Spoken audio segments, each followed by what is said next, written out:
Welcome to Solvetic, your channel to always learn technology easily. Below in the description, you will find useful links we used in this video.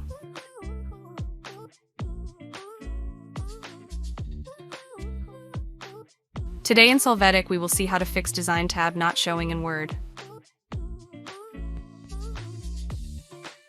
To start, open Word. As you see, the Design menu is not visible. After that, you are going to click on File and then click on Options. Then you are going to click on Customize ribbon. When doing so, on the side, check the Design box. Click on OK. In your document, you can now access the Design menu. Hey, remember to subscribe Solvetic channel.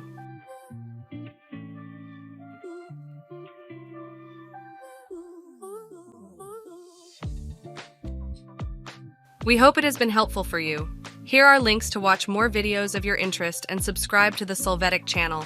Thank you.